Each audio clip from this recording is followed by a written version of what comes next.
Aujourd'hui, on se plonge dans la vie et la carrière de Gérard Hérold, un acteur français discret mais incontournable, né le 10 septembre 1939 à Mulhouse. Acteur, narrateur, figure du cinéma policier et de la télévision, il a marqué le public avec ses rôles de dandy du crime, ses interprétations sophistiquées et une voix reconnaissable entre mille.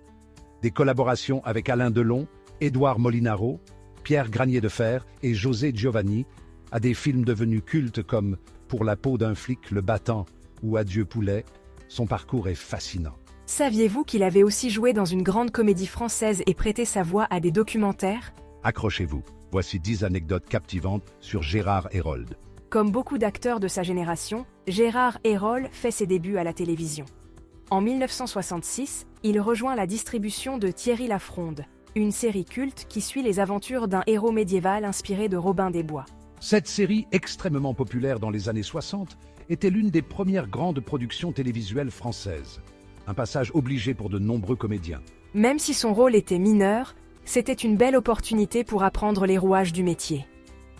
Il se retrouve aux côtés de Jean-Claude Drouot, qui incarne le héros, et découvre la discipline des tournages.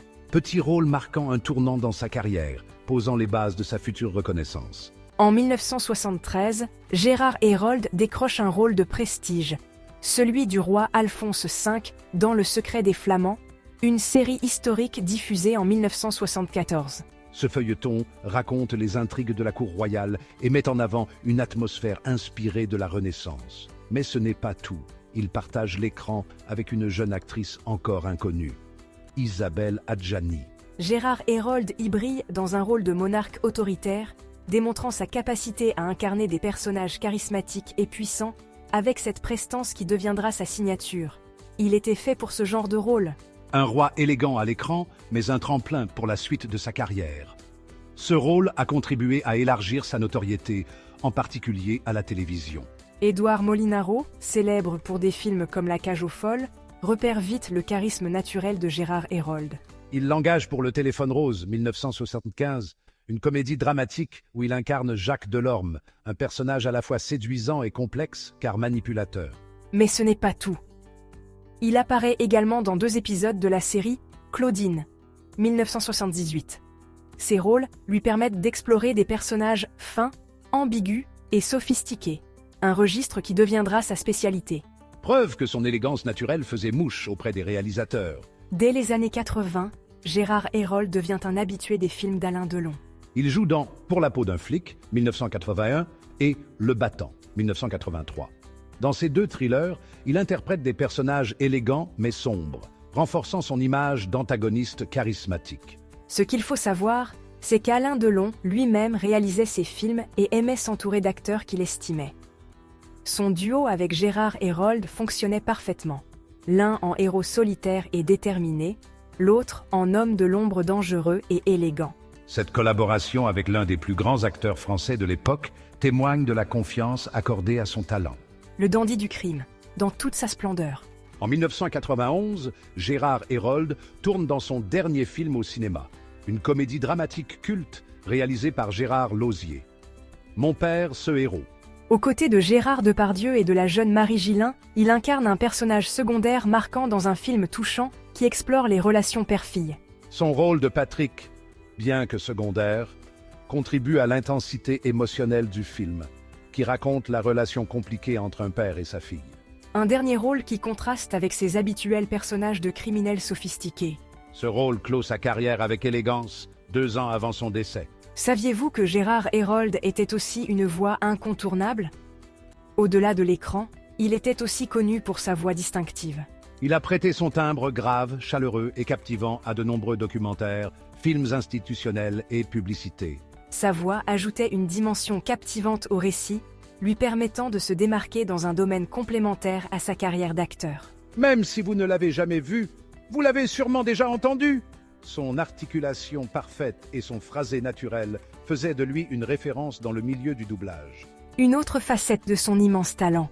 Le cinéma français l'a souvent choisi pour incarner des criminels raffinés et manipulateurs. Un gangster en costume 3 pièces, c'était du sur-mesure pour lui. Son physique élancé, son regard perçant et son jeu tout en subtilité faisèrent de lui l'archétype du méchant sophistiqué, loin des brutes habituelles. Son talent pour incarner des antagonistes complexes a marqué de nombreux films des années 70 et 80. Un rôle qu'il a porté à la perfection dans de nombreux polars. En 1975, Gérard Hérold joue sous la direction de Pierre Granier-Defer dans Adieu poulet, où il incarne l'inspecteur Moitrier. Ce personnage clé et tragique qui meurt dès le début du film, mais dont l'assassinat déclenche l'enquête menée par Lino Ventura. Une prestation courte mais marquante qui installe immédiatement la tension du film. Et ce rôle, bien que bref, a été salué pour son intensité dramatique. Encore un rôle où son charisme fait toute la différence. En 1976, José Giovanni, connu pour ses récits réalistes sur le milieu criminel, offre à Gérard Hérold un rôle dans Comme un boomerang, un drame policier. Ce film explore les relations père-fils sur fond de drame policier et raconte l'histoire d'un père, incarné par Alain Delon, cherchant à sauver son fils de la justice. Gérard Hérold y joue un rôle secondaire mais intense. Ce rôle marquant, aux côtés d'Alain Delon et Charles Vanel, donne encore une fois du relief à l'intrigue. Travailler avec José Giovanni a renforcé sa réputation d'acteur capable d'incarner des personnages complexes. Un thriller noir où il prouve une fois de plus son talent. Et oui, Gérard Hérold n'a pas joué que des méchants. Dans le dernier volet de la trilogie La 7e compagnie au clair de lune, 1977, Gérard Hérold incarne le commandant Gilles, un militaire sérieux perdu dans un univers burlesque. Ce rôle, à la fois comique et décalé, s'inscrit dans une série adorée par le public français. Bien que ce ne soit pas un rôle principal, sa participation ajoute une touche d'humour et d'élégance à cette comédie culte. Une performance qui montre qu'il pouvait aussi briller dans la comédie. Et voilà, c'était 10 anecdotes fascinantes sur Gérard Hérold, un acteur de talent, à la voix mémorable, et dandy du crime, aussi discret que talentueux. Il est décédé le 19 août 1993 d'une crise cardiaque à l'âge de 53 ans, laissant derrière lui une carrière riche et variée. Que ce soit pour ses rôles de méchants élégants, sa voix captivante ou ses collaborations avec les grands noms du cinéma français, Gérard Hérold reste une figure incontournable du 7e art. Si vous avez aimé cette vidéo, partagez vos impressions en commentaire. Quelle anecdote vous a le plus marqué? N'hésitez pas à explorer ces films et à vous abonner pour d'autres vidéos sur les grandes figures du cinéma. À très bientôt sur